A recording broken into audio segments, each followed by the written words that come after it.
최근에 미국이 이 반도체 지원법과 관련해서 이 세부 지원 조건을 발표했습니다. 우리나라 삼성과 SK가 미국에 공장을 짓고 반도체를 생산하기로 이미 약속을 했습니다. 우리 기업이 미국에 공장을 세움에 따라서 미국인들을 위한 일자리가 많이 늘어나고 또 다른 부수 효과도 많습니다. 이 때문에 미국은 삼성과 SK에 많은 지원을 약속했습니다. 그런데 최근에 발표된 그 세부 지원 조건을 보면 미국이 이 지원금을 주는 대신에 여러 가지 간섭을 할 수 있도록 했습니다. 그 조항에 따르면 미국이 한국 기업의 아주 비밀스러운 부분까지 다 들여다볼 수가 있습니다. 또 우리 기업이 많은 이익을 얻을 경우에는 지원한 돈을 다시 회수하겠다고도 했습니다. 이런 발표가 있은 후에 우리 기업들이 크게 당황하고 있습니다. 미국에 투자를 할 수도 없고 안 할 수도 없고 미국의 지원을 받을 수도 없고 받지 않을 수도 없고 이런 상황이라고 합니다. 또 이런 미국의 이런 발표에 대해서 다른 나라들도 많이 미국 정부를 비난하고 있습니다. 트럼프 대통령 이후에 미국의 소위 자국 이기주의가 점점 강해지고 있습니다. 옛날 가난한 우리나라와 또 유럽의 여러 나라를 지원했던 그 미국과 지금의 미국은 완전히 다른 나라인 것 같습니다. 옛날에 미국은 대의 명분을 좀 더 중요하게 여겼다면 지금의 미국은 이 돈을 더 중요하게 여기는 것처럼 보입니다. 참 실망스러운 일입니다. 미국처럼 강하고 부유한 나라가 이런 태도를 취하면 이 가난하고 약한 나라들은 사는 게 더 힘들어질 수밖에 없습니다. 우리나라가 미국을 상대로 돈을 버는 것도 점점 어려워질 것입니다. 그런데 미국의 이런 행동을 그냥 나쁘다고만 할 수는 없습니다. 이 돈을 벌고자 하는 마음은 사실은 누구에게나 있고 미국도 그런 마음을 드러낸 것뿐입니다. 사실 국가는 자선단체가 아닙니다. 국가는 개인보다 훨씬 더 욕심이 많고 개인보다 훨씬 더 노골적으로 그 욕심을 드러내는 단체입니다. 돈 때문에 전쟁도 불사하는 것이 바로 이 국가입니다. 그러므로 이 미국이라는 국가보다 이 돈이 더 문제라고 할 수 있습니다. 미국에 돈이 많고 무기가 많다 보니 미국은 자기 마음대로 하고 싶어하는 경향이 아주 강해졌습니다. 이것은 부자들의 일반적인 경향이라고도 할 수 있습니다. 이제 그런 의미에서 부자가 되는 게 이게 꼭 좋은 일이 아니고 한편으로는 아주 위험한 일입니다. 돈의 힘을 믿고 그냥 자기 마음대로 행동하는 것은 자기 자신뿐만 아니라 이웃에게 아주 위험한 일입니다. 오늘 우리가 봉독한 말씀은 이게 부자로 산다는 게 얼마나 위험한 일인지를 우리에게 잘 말해줍니다. 여러 차례 말씀드린 대로 이 누가복음에는 부와 가난, 또 부자와 가난한 자에 대한 말씀이 참 많습니다. 그런데 이 말씀들은 사실은 아주 어려운 말씀입니다. 이해하기 어려운 말씀이 아니라 우리가 받아들이기가 참 불편하고 힘든 말씀입니다. 오늘도 우리가 정말 받아들이기 힘든 그런 말씀 중 하나입니다. 오늘 읽은 본문이 포함된 누가복음 16장 이 전체가 이 재물과 관련된 이야기입니다. 오늘 본문 앞부분 1절부터 보면 한 불의한 청지기 이야기가 나옵니다. 한 주인의 재산을 맡아 관리하는 청지기가 있었는데 이 청지기가 주인의 돈을 낭비한다는 소문이 이 주인의 귀에 들어갔습니다.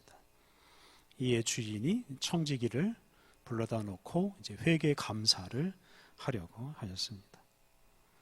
그러자 청지기는 이제 자기 잘못이 드러나고 주인 집에서 쫓겨나게 될 것을 걱정했습니다. 그리고 나름대로 자기 미래를 준비하기 시작했습니다.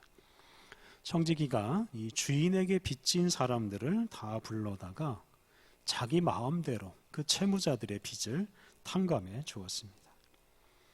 청지기는 이렇게 탕감받는 채무자들이 나중에 자기에게 은혜를 베풀어 줄 것을 기대하였을 것입니다.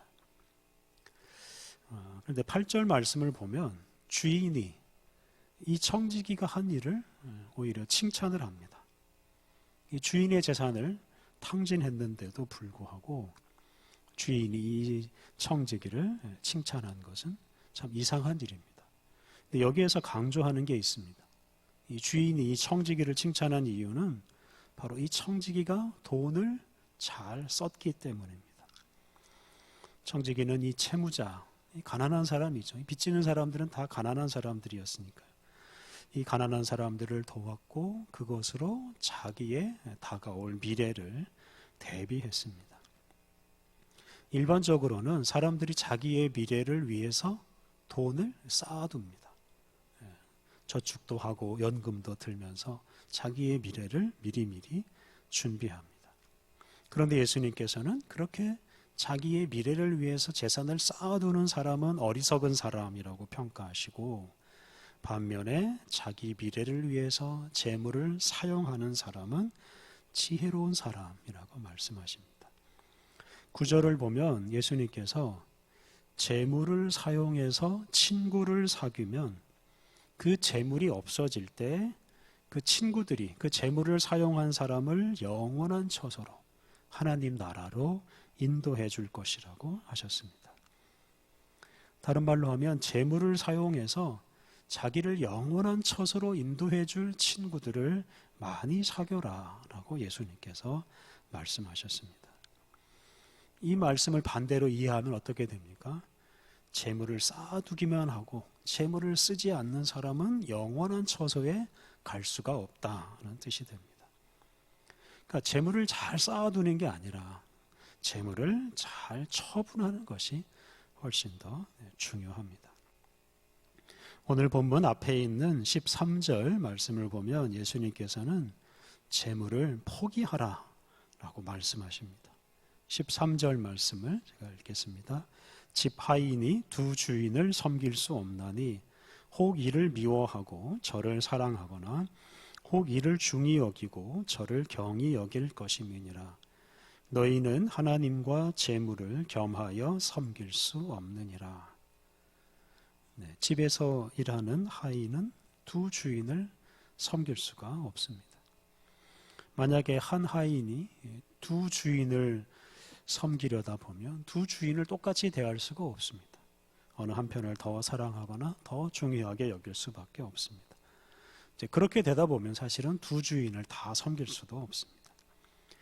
그렇기 때문에 이 집의 하인은 한 주인만 섬기도록 되어 있습니다. 이와 마찬가지로 예수님은 하나님과 재물 중에서 하나만 선택할 수 있다라고 말씀하셨습니다. 다시 말하면 부자도 되고 하나님도 섬길 수는 없다, 이런 뜻이 됩니다. 재물을 섬기는 사람은 하나님을 제대로 섬길 수가 없습니다. 달리 말하면 하나님을 섬기기 위해서는 재물을 포기해야 된다는 뜻이 됩니다. 그러므로 앞서 강조한 대로 재물을 쌓아두려고 하지 말고 재물을 사용하고 처분하고 포기해야 합니다. 그런 사람이 하나님을 제대로 섬기며 살 수가 있습니다. 이 재물에 해당하는 헬라어 단어는 맘몬입니다. 이 맘몬은 재물이란 뜻만 있는 게 아니라 재물의 신이라는 뜻도 있습니다. 그러니까 재물은 단순한 물건이 아니고 사람을 자기 종으로 삼으려고 하는 신과 같은 존재라는 뜻입니다. 그래서 이 재물을 마음껏 처분하지 못하거나 재물을 포기하지 못하고 쌓아두려고 하는 사람은 결국 이 재물의 신의 노예가 되고 맙니다. 그러니까 재물을 그냥 죽은 물건처럼 우습게 여기면 안 된다는 뜻이 됩니다. 재물은 우리의 주인이 되려고 합니다. 우리를 지배하려고 합니다. 그래서 이 재물에 대해서 우리가 과감하게 처분하고 포기할 수 있는 그런 용기가 있어야 됩니다. 그런 사람이 재물의 노예가 되지 않고 하나님만 섬기며 살아갈 수가 있습니다. 오늘 읽은 본문에 나오는 이 부자와 거지 나사로 이야기는 재물을 처분하지 않고 쌓아두고 살아가는 이 부자가 얼마나 무서운 일을 당하는지를 우리가 알 수 있습니다. 오늘 본문 첫 부분 19절부터 21절은 부자와 거지 나사로를 대비하는 말씀입니다. 19절에 부자의 모습이 나옵니다. 그는 아주 화려하고 좋은 옷을 입고 날마다 호화롭게 잔치를 벌이며 살아갑니다.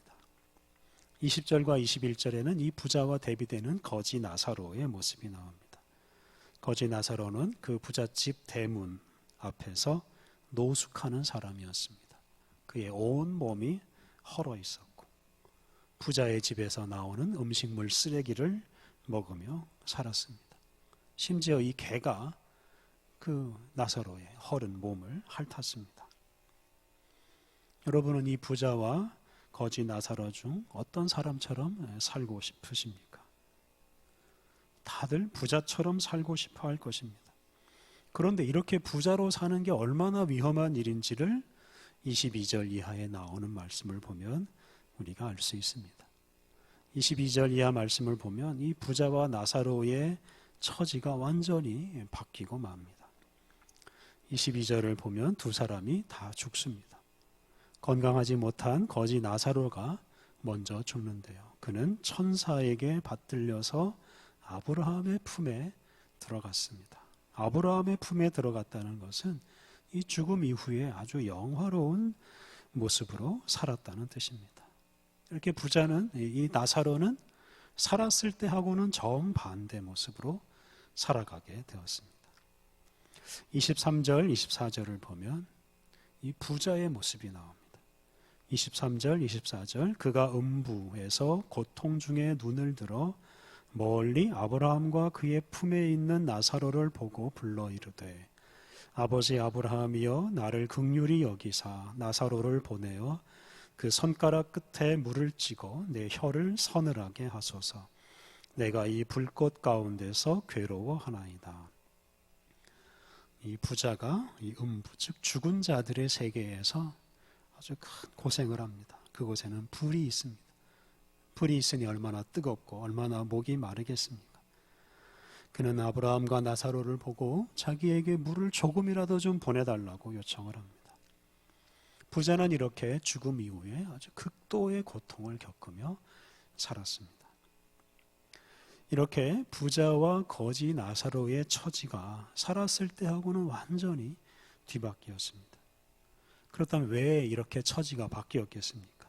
25절에 그 이유가 나옵니다. 25절 아브라함이 이르되 예 너는 살았을 때에 좋은 것을 받았고 나사로는 고난을 받았으니 이것을 기억하라.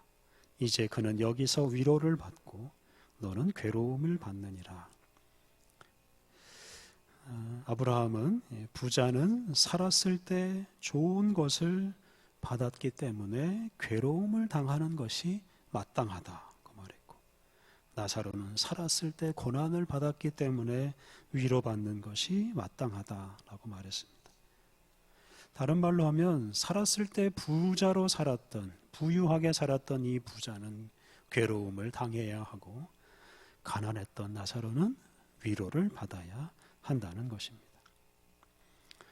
그러니까 부자가 죽은 뒤에 극도로 고통스럽게 살아가는 이유는 아주 단순합니다. 그가 재물을 쌓아두고 그냥 자기 혼자 즐기며 살았기 때문입니다. 반면에 나사로는 재물이 하나도 없어서 남의 집 앞에서 노숙하면서 그 집 앞에서 나오는 음식물 쓰레기를 먹으며 고통스럽게 살았기 때문에 죽은 뒤에는 영화롭게 살 수가 있었습니다. 이 구절에 대한 해석이 다양합니다만 16장을 전체적으로 읽어보면 예수님은 이 재물을 쌓아놓고 사는 것이 좋지 않다는 말씀을 반복하십니다. 예수님은 주인의 재물을 자기 마음대로 다 처분해버린 청지기를 칭찬하셨습니다. 그리고 14절 이하 말씀을 보면 예수님은 바리새인들이 돈을 좋아하는 것 때문에 그 사람들을 비난하셨습니다. 돈을 좋아해서 돈 모으는 것을 좋아하는 사람들은 예수님의 비난을 받는다는 뜻입니다. 그러니까 이런 점들을 생각하면 재물을 쌓아둔 부자는 죽은 뒤에 고통을 겪고 재물이 하나도 없이 살아간 나사로는 죽은 뒤에 영화롭게 된 것을 우리가 이해할 수가 있습니다. 이 본문을 읽으면서 우리가 예수님을 믿으면 천국 가고 믿지 않으면 지옥 간다라는 이 교리를 너무 많이 생각하고 여기에 대입하려고 하다 보면 오늘 본문의 의미를 제대로 이해할 수가 없습니다. 오늘 본문의 강조점은 재물을 많이 소유하는 것은 위험하다는 것입니다. 앞서 말씀드린 대로 재물을 좋아하고 재물을 선택하는 사람은 하나님을 주인으로 섬길 수가 없습니다. 또한 재물을 쌓아두고 싶어하는 사람은 이웃을 사랑하지 못합니다. 부자는 날마다 잔치를 벌이면서도 자기 집 대문 앞에서 노숙하는 이 나사로를 제대로 돌보지 않았습니다. 자기 재물을 다른 사람을 위해서 쓰는 것을 아까워하였기 때문입니다. 이렇게 하나님보다 재물을 더 좋아하고 재물이 아까워서 이웃을 돌보지 않는 사람의 미래는 바로 이 지옥에서 살아가는 것뿐입니다. 그러므로 우리가 부자가 되려고 애쓰지 않아야 합니다. 그것은 우리의 미래를 망치는 일입니다. 어제 TV에서 이 바다 오염과 관련된 방송을 보았습니다. 우리가 버린 쓰레기가 하수관을 타고 한강으로 흘러 들어가고 그것이 이제 서해 바다까지 흘러갑니다. 이런 식으로 각 지역과 각 나라에서 버려지는 쓰레기들이 다 바다에서 만나게 됩니다. 이렇게 바다로 흘러 들어간 쓰레기 중 이 플라스틱 쓰레기는 썩지 않기 때문에 바다에 계속 쌓입니다. 이 때문에 바다에 쓰레기 섬이 여기저기 이제 생기는데요. 우리나라 면적보다 몇 배나 큰 쓰레기 섬이 세계 곳곳에 바다 곳곳에 있습니다. 이렇게 지금 바다에는 엄청난 그 플라스틱 쓰레기가 쌓여가고 있습니다. 바다의 생물들은 이제 그것이 먹이인 줄 알고 함부로 먹다가 죽음을 당하고 있습니다. 수많은 물고기들, 산호초까지 다 죽고 있습니다. 또 이 쓰레기 때문에 바다 자체가 오염되어서 바다의 이 기능을 제대로 발휘하지 못합니다. 바다가 썩고 뜨거워져서 지구의 기온을 상승시키고 있습니다. 소위 죽음의 바다가 여기저기에 생기고 늘어나고 있습니다. 이런 현상이 계속되면 결국 우리 인류의 미래가 없습니다. 그런데 이렇게 바다를 더럽히는 쓰레기를 여러분 누가 많이 배출하겠습니까? 그것은 바로 소비를 많이 하는 사람들입니다. 다양한 물건, 좋은 물건을 마음껏 사는 사람, 유행 따라 철 따라 끊임없이 물건을 사는 사람, 멀쩡한 물건도 버리고 새 것을 사는 사람, 이렇게 소비를 많이 하는 사람이 쓰레기를 많이 배출합니다. 그런데 가난한 사람은 그렇게 소비를 하고 싶어도 못합니다. 돈이 없어서 물건을 제대로 살 수가 없습니다. 가난한 사람은 사실 어떻게 해서라도 물건을 오래 쓰려고 노력합니다. 반면에 부자들은 그렇지 않습니다. 사고 싶은 물건 마음껏 사고 버리는 것도 마음껏 버립니다. 그러니까 요약하면 지금 우리 바다를 더럽히는 주범은 바로 이 부자들이고 부자 나라들입니다. 부자와 부자 나라들이 하나님께서 창조하신 이 아름다운 바다를 죽음으로 만들어 가고 있습니다. 더 나아가서 이 아름다운 세계를 지옥 같은 세상으로 만들어 가고 있습니다. 다시 말하면 이 부자가 우리 인류의 미래를 아주 어둡게 만들고 있다는 뜻입니다. 그러므로 부자가 되어서 마음껏 물건을 사고 소비하면서 즐기고 싶어하는 마음을 버려야 합니다. 그런 마음 먹고 있다가는 오늘 본문에 나오는 부자처럼 영원한 형벌을 받게 될 것입니다. 그런 사람은 사실 우리가 사는 이 세계를 사실 지옥으로 만들어가는 사람들입니다. 사랑하는 성도 여러분, 부자가 되려고 하지 마십시오. 차라리 거지 나사로처럼 살아가십시오. 그런 사람이 장차 영화롭게 될 것이고 하나님께서 창조하신 세계를 아름답게 보존하는 사람이 될 것입니다. 재물을 쌓아두고 싶어하는 유혹을 잘 물리치고 우리 하나님을 선택하고 이웃을 사랑함으로써 하나님 나라에서 영화롭게 살아가시기를 바랍니다. 이렇게 기도하겠습니다. 하나님, 우리가 단지 재물을 더 얻기 위해 살지 않게 하옵소서. 재물을 모으는 즐거움이 아니라 재물을 처분하는 즐거움으로 살게 하옵소서.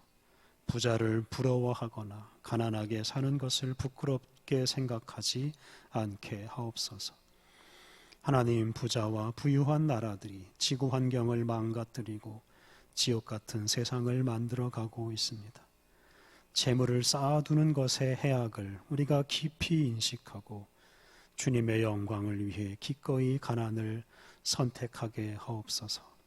하나님, 재물을 우리 인생의 무거운 짐처럼 여기고 그것을 우리의 이웃을 위해 사용함으로 무거운 짐을 벗어버리게 하옵소서.